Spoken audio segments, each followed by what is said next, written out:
नमस्कार, baby foodie चॅनलमध्ये तुमचे स्वागत आहे। आज आपण आपल्या बाळासाठी बनवणार आहोत ओट्स, ते पण खूप सहज आणि सोप्या पद्धतीने। बाळ खूप आवडीने खातं आणि नेहमी तुम्ही बनवाल असा पदार्थ आहे। त्यासाठी आपल्याला लागणार आहेत ओट्स आपल्याला प्लेन घ्यायचे, मसाला ओट्स घ्यायचे नाही। त्या मसाला ओट्समध्ये प्रिझर्वेटिव्ह असतात, त्यामुळे साधे ओट्स घ्यायचे। त्यानंतर लसूण छान बारीक कापून घेऊ, मिरची पण कापून घेऊ। तुमचं बाळ तिखट खात नसेल तर मिरची घ्यायची नाही। त्यानंतर कांदा छान बारीक कापून घेऊ।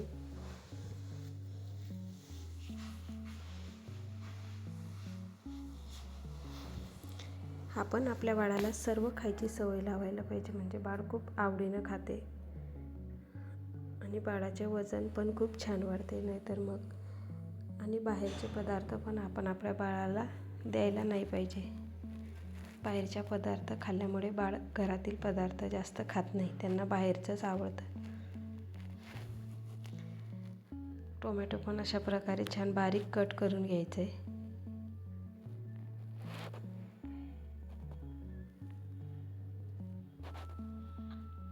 आणि कोथिंबीर पण तशाच प्रकारे बारीक करून घ्यायचं। हवं तर तुम्ही यामध्ये एखादी पालेभाजी सुद्धा ॲड करू शकता, पालक, मेथी। त्यानंतर एका गॅसवर ओट्समध्ये टाकायला गरम पाणी करून घ्यायचं आणि दुसऱ्या गॅसवर कढई ठेवायची। कढई तापल्यानंतर त्यामध्ये आपण तेल टाकून घ्यायचं, तुम्ही तूपसुद्धा टाकू शकतात। त्यानंतर कढीपत्ता, मोहरी, जिरे टाकून घ्यायचे। त्यानंतर लसूण टाकायचा, मिरची टाकून घ्यायची आणि छान परतून घ्यायचं। त्यानंतर कांदा टाकायचा, कांद्याला छान कलर आला का मग टोमॅटो टाकून घ्यायचं।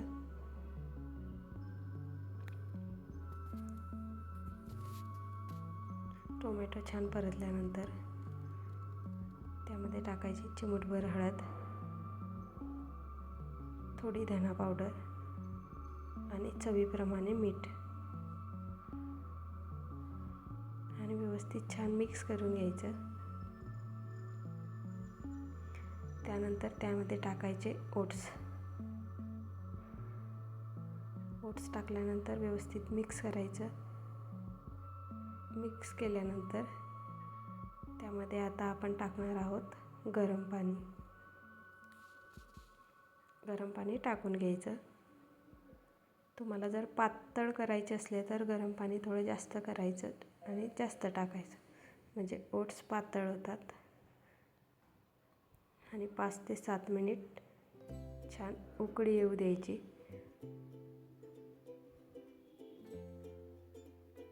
बघा अशा प्रकारे। त्यानंतर त्यामध्ये कोथिंबीर टाकायची आणि अजून 1-2 मिनिट शिजवून घ्यायचं। तुमचं बाळ जर लहान असेल तर त्याला ओट्स हे मॅश करून द्यायचे, जर मोठं असेल तर असे सुद्धा देऊ शकता। व्यवस्थित मॅश करून घ्यायचे, म्हणजे टोमॅटो, कांदा वगैरे पण छान मॅश होऊन जातं। बघा किती मस्त छान झाले। अशा प्रकारे तुम्ही पण बनवा आणि खाऊ घाला तुमच्या बाळाला।